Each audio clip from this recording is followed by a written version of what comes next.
Guys, welcome. We'll get started here in a minute or so. Glad you're here with us. Welcome, welcome. I was warning we're gonna have some jazzy music, but I always forget. It's about recommendation letters and FAQ boards. So I'm going to listen.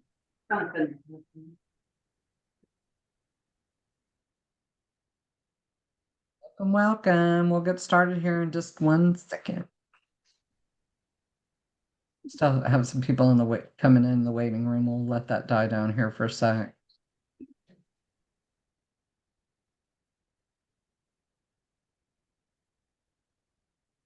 I guess we're at a dull roar. So Hi, everybody. Welcome, welcome. I'm Anne-Marie Hatfield. I'm joined by my partner in crime, my business partner, Mike Davila. We are here to do our client webinar. We do these the third Monday of every month at 7 p.m. So we're excited you're here with us today. My guys, sometimes we alternate sometimes. But if it's a part of, if the webinar is on a part of my process, then I do them and Mike does the other ones. So you usually get about half and half, but welcome everybody. I'm gonna go ahead and share my screen and get this party started.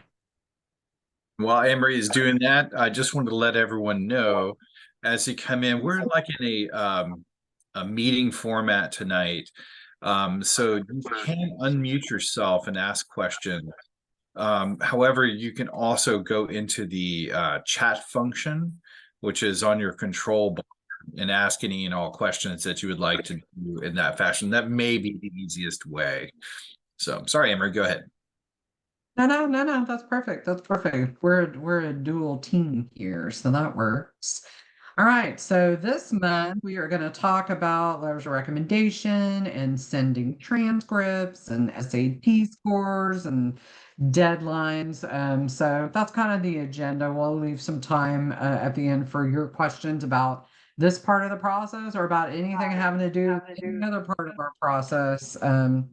Or anything having to do with college. If you have burning questions, we're happy to answer them. So let's get started. So I always like to start this part of the webinar with kind of an overview just to help you figure out where these different pieces fit within the process, and they're bolded here within this timeline. I would say the college search obviously is probably the most important part because that is where your kids are going to decide which schools they want to apply to. College search usually will happen first semester of the junior year. Essay brainstorming will happen usually mid-semester, second semester. The essay brainstorming, so we help you figure out where the kids want to apply, then which essays have to be written, and then your educational consultants will go through some brainstorming so you know what to write those essays about. That essay brainstorming, creation, critique, all of that starts second semester of junior year. Letters of recommendation. We always encourage the kids to ask for letters of recommendation in May of junior year, because that allows the counselors, teachers, bosses, etc., to have the summer to write a compelling letter about how amazing the kid is and why the university needs to have them at their school. So I always just say, don't ask on Halloween for a letter of recommendation due on November 1. So let's give them plenty of time. Applications, we start working on applications in June, the summer between junior and senior year. Your students will be paired with one of our application specialists who will work with them weekly until their applications are submitted. I was looking at our list today. I'd say probably a third of our kids are completely done with their college applications, and a lot of them will be done coming up on these November 1 deadlines. Once the applications are worked on, completed, submitted, then the students are going to want to send the high school and the college transcripts. So if your students are taking any dual credit classes, it's really important to know that the universities are going to want the dual credit transcript as well. So if your student is taking a dual credit class that you get high school and college credit for, if they are taking that college credit, we definitely need to make sure that those transcripts are sent as well. And that the transcripts get sent pretty much right around the same time that the applications are being submitted.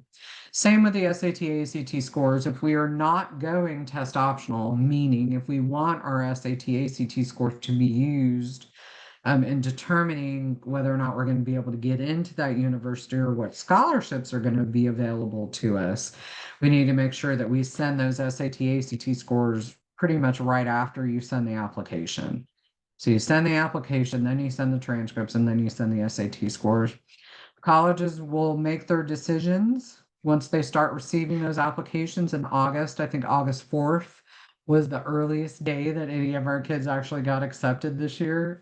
No, they submitted August 4th. They got notified by August 15th that they were in. So even before senior year started, one of our kids knew what at least a couple of the schools that he'd been accepted into.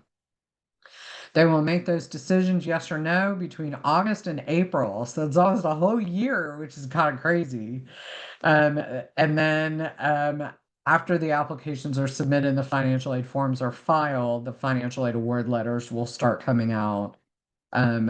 Sometimes they come as early as November, not usually. We usually have to wait until the kind of the January to March, April timeframe of the senior year. So this is where the three things we're going to be talking about today kind of falls within that application timeline. So letters of recommendation. If your students are applying on the Common App, the Common App is going to require a counselor letter of recommendation. So that's the first person to ask for the letter of recommendation. Now, remember that a lot of high schools will require forms be completed and filled out. Some high schools, it's the student. Some high schools, it's the parent. Some high schools, it's both. So you just need to make sure that you're checking with the high school and what the requirements are to get the counselor or the teacher to write a letter of recommendation. So the first one's a counselor. I would say 1 to 2 teachers. I would also say ideally one from the field that you're planning on majoring in. So if you are an engineering major, then a teacher from an engineering class would be great, or somebody from physics or somebody from calculus, etc. These are teachers, not necessarily that your student did the best in terms of the grade in the class, but the teachers that know your student the best, who can talk about, how amazing they are and why that university really, really, really needs to accept your student. And then a coach, a boss, a director, I would say somebody who can speak to work ethic. What we're looking for here is kind of a well-rounded viewpoint from the people that have titles that the university respect. And so the universities are coming to the people with the titles that they respect and asking them to give their opinion of your student. And so, we want the counselor can kind of do overarching, the teachers can talk about academic prowess, the coach, the boss, the teacher, et cetera, can speak to work ethic. Mike, do you have anything else you want to add? Nope, all good. Perfect. So when to ask, again, I said it on the earlier slide, May of junior year is the best time to ask. But if your student is applying now and they have a November 1 deadline, ask them now. Don't wait till the very last minute. And then if for some reason the teacher says, no, I'm so sorry, I already have 100 letters of recommendation to write, thank them and move on to the next one, because there will be somebody available to write letters of recommendation. And again, make sure you fill out the form if the school requires it. A lot of times they're going to ask you to send a resume, especially the counselors, because maybe your student, as a senior, has had 4 different counselors and they didn't get the opportunity to develop a relationship with that one counselor. And so the counselors are going to want the resume and the brag sheet and things that they can pull that are specific about your particular student, instead of, Jane Doe is a great kid. We want it to be something that's very specific to your student. And then how do you submit them? If your students are applying through the Common App, and you don't go to a school that has Naviance, it's pretty easy. All I have to do is click assign a recommender. That's under the FERPA recommenders portion of the application. Um, but it's very easy just to assign a recommender. When the student assigns the recommender, they just put the counselor's or the teacher's name and email address. And then once they hit submit, that teacher gets an email from the Common App that says, "Hi, Jane has assigned you as a recommender. Here's how we want to receive your letter of recommendation." If your student goes to a school that has Naviance, the student will assign the recommender through Naviance. And so in Naviance, the student indicates the schools to which they are applying. And then, there's a recommender page where you can assign the recommender. If you are if you are applying to schools through Apply Texas or through the school's individual website, sometimes they'll give you the opportunity to upload a letter of recommendation after the application has been submitted. Apply Texas doesn't require a letter of recommendation from the counselor or the teachers for that matter. Um, uh, but you still have the opportunity to upload those letters of recommendation after the student has applied and received the credentials to get into the online web portal that particular university is set up for that student. So they can still share that information. I mean, worst case scenario, send it over to the admissions rep of the school that the student wants to receive that letter of recommendation. Transcripts. So a couple of things about transcripts. We're going to need the transcript before we start filling out before we start submitting the applications, because there are some schools that are going to require what's called the SRAR, which is the self-reported academic record. Schools like A&M and Texas Tech are asking the students to self-report all of the classes that they have taken that they have gotten high school credit for and the grades that they got on each semester.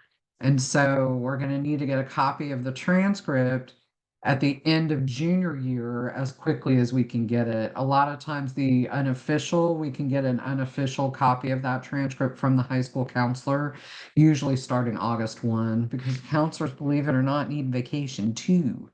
And so they need to take some time off before having to come back to school. So the unofficial copy you're going to need before the applications are submitted, because a lot of times you'll have to self-report those grades. The official transcript is sent to almost every school that they apply to, except for, in this case, A&M and Texas Tech, since we're already self-reporting our transcript. That if your students are applying to any of the University of California schools, like Cal Berkeley or UCLA or UC Santa Barbara, etc., they don't want the transcripts. They won't accept the transcripts. They post every year a joke about all the letters of recommendations and transcripts that they've received that they didn't ask for and they don't want. So almost every university will want an official transcript. In fact, most of our kids will send them to A&M and Texas Tech anyway. The official transcript is sent by the high school, not by us. It needs to come through the methods that the high school counselors use. More than likely, that's going to be through a system called Parchment. The students create a Parchment account. They request the transcripts be sent to either all of their Common App schools, or they can list all of those schools individually. If your student school uses Naviance, you have to request the official transcript be sent through the Naviance system. And so if you're not sure how that works, just ask your high school counselor and usually they'll have a sheet of paper that will show you how you're supposed to do that. Almost all of the other schools go through your high school counselor. And if you're not sure how to submit your transcripts, you're welcome to reach out to your high school counselor as well. I always, as I mentioned earlier, like to point out that if your students are taking dual credit classes and they want to claim the college credit for that dual credit class, we need to make sure that the university through which they're taking that dual credit class also sends a transcript to those schools so the universities will know to give them the credit. So we definitely want the credit. SAT, ACT scores, these are sent through the testing company, and that's either act.org or collegeboard.org for the SAT. These have to be received by the college's deadline. The transcripts have to be received by the college's deadline. The letters of recommendation, the colleges usually give us a little bit of love and grace here because it's not up to us to write the letter and send it. But it has to be received within the deadline. So we've got to make sure that we're getting all of these things in by the deadline, not requested on the deadline, received by the university by the deadline. So that means if we have a November 1 deadline and we submitted October 1, we should be making sure that all of the universities have the transcripts and the SAT, ACT scores prior to that. So if your student fills out his first application and you want to send the transcript, I would go ahead and send the transcripts to all of the schools at that point in time. Same for the SAT, ACT scores. You know, if you're going to send to one, you might as well send to all. These days, a lot of our schools are test optional. Out of the almost 2,700 four-year universities, like 1,900 of them are test optional at this point in time. And so our philosophy is go ahead and take the SAT, ACT, take whichever one your student's going to do best on, take it at least twice. And let's figure out what that score looks like in comparison to what that particular school is looking for. And on your College Inroads website, under the colleges tab, you can click on each of the universities and figure out, you know, their top quarter, their bottom quarter, and everybody in between, you know, what a good score for that particular school is going to be. If it is a good score in comparison to what that particular school is looking for, just go ahead and send it. You know, but you can decide not to send scores to specific schools. Your application specialists, who will be assigned once it gets time for that part of our process, your application specialist will definitely help you figure out where to send scores and where not to, because maybe you're only going to send score to 6 or 10 schools. These 6 schools are going to get my scores, these 4 are not. So we can be strategic with you as to who gets your scores and who doesn't. On your College Inroads website, under colleges, deadline, very, very, very important. Very important. These are going to be listed chronologically.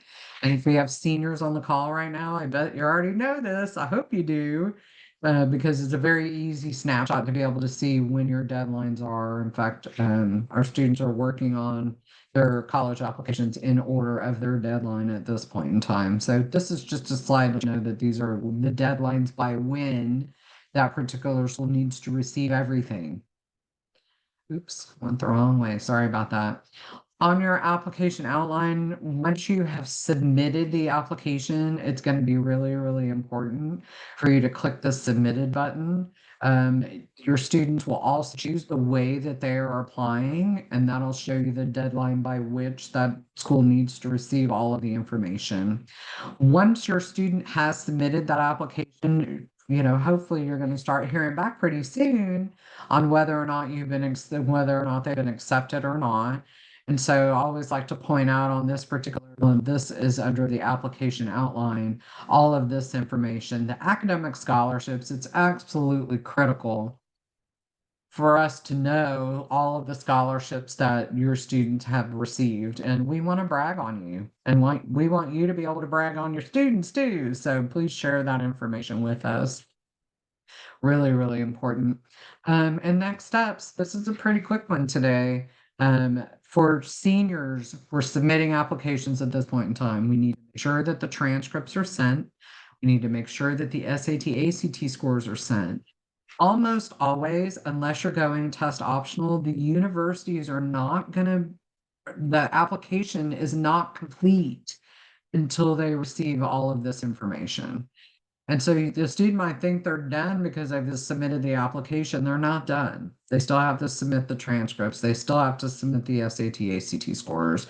Please make sure you're keeping us informed of the acceptances as they come in. We want to make sure that you're including scholarships. And then the next big step after the application process is financial aid. So if you're a parent of a senior, more than likely you've been in conversation with me about filing financial aid forms. There's two main ones that we prepare and submit for you. One of them, both of them used to open in October, but the FAFSA, which is kind of the granddaddy of all financial aid forms, they're going through a simplification process now. I put that in quotes because that's not necessarily simple. In fact, it was supposed to come out last year and it didn't. And then it was supposed to be out by October and it wasn't. So by law, they have to have it out by January 1. So we'll be filing FAFSAs probably in December, late December. After the students have submitted the application and have been accepted, and we have prepared and submitted financial aid forms, the university are going to combine the two of them and give you what's called a financial aid award and a financial aid award. And then once you get those in, you give them to me and I help you figure out what bottom line cost is for each school. See if there's any opportunity to appeal for more, because believe it or not, sometimes you can appeal for more money from each of these universities. And then at the end of the day, potentially help you figure out where your student's going to go. So that's kind of the last part of the process. So for our seniors, we're kind of almost in the home stretch, even though senior year just started, right? And once the applications have been submitted, then we're in a waiting game until the universities decide yes or no. But we still do a lot of this stuff in between. Who's got questions? That was a quick and dirty one this month. Quick. Who's got questions, if any? Please put them in the chat or feel free to unmute yourself if you have questions. Questions. Super important to get all of this stuff in time. Any questions? Going once. Going twice. Like a Okay,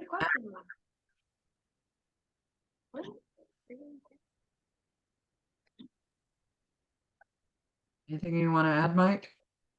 I'll ask a few questions. How's that? Yeah. So every Questions. year there seems to be a question about, okay, should we do Apply Texas or Common App, Coalition app? What app is the best app to use? Which is easiest? How does it work out in practical terms for most students?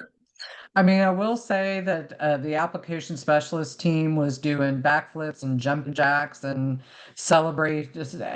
much celebration when UT-A&M went on the Common App.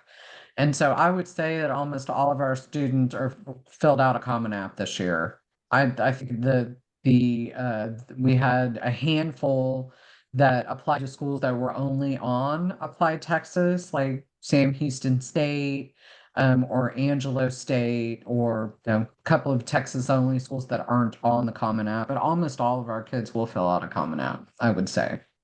I would definitely say that. Okay, so we also had another question here. Christy asked, so recommendations from teachers from the junior year, ideally, is there no benefit to waiting until senior year? In other words, what year group teachers should we be targeting for rec letters? I would say junior year is great because they're probably the most recent. I would say senior year is going to be too late. I wouldn't ask them because you've only had that particular teacher for 2 months. Maybe they have gotten to know the student very well.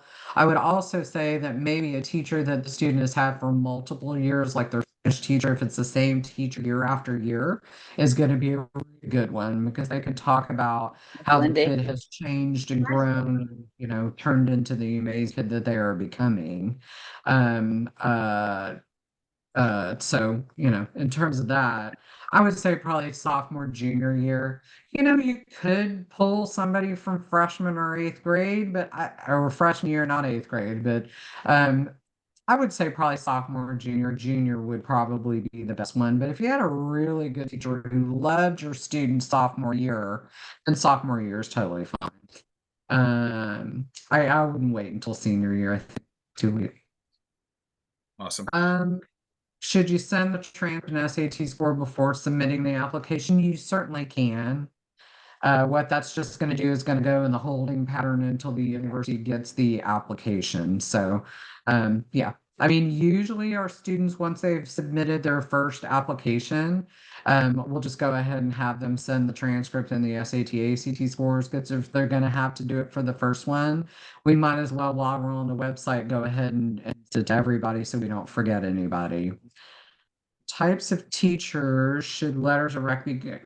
Yeah, so I would say uh, one from a subject that the student potentially is interested in majoring in.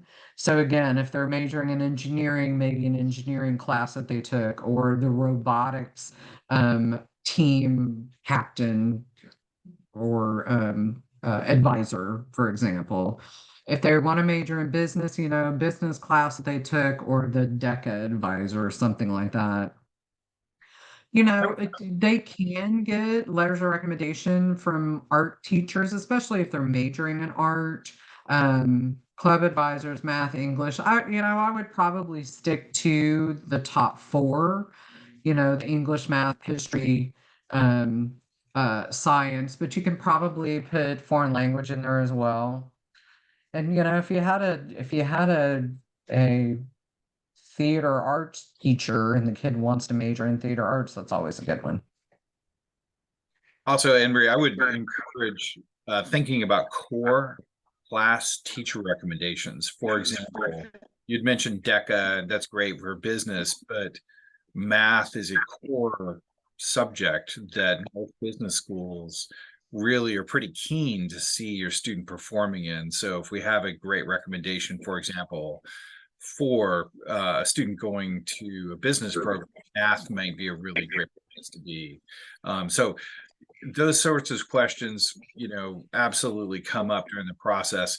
And there's literally 7,000 majors out there, so it's going to be kind of a case by case thing. But I would like everyone to start thinking, yes, core teacher recommendations and augmented by club teachers or other activities outside of that. That's just a perspective for you.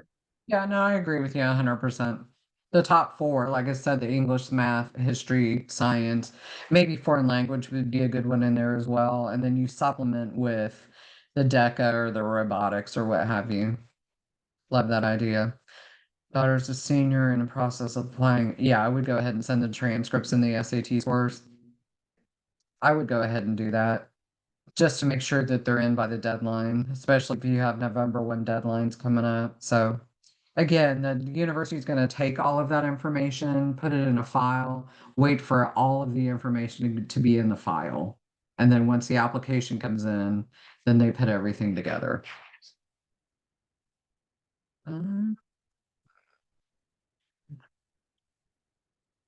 Yeah, on your student's dashboard under colleges, all you have to do is click on the university and it'll show you the range of SAT, ACT scores for most schools.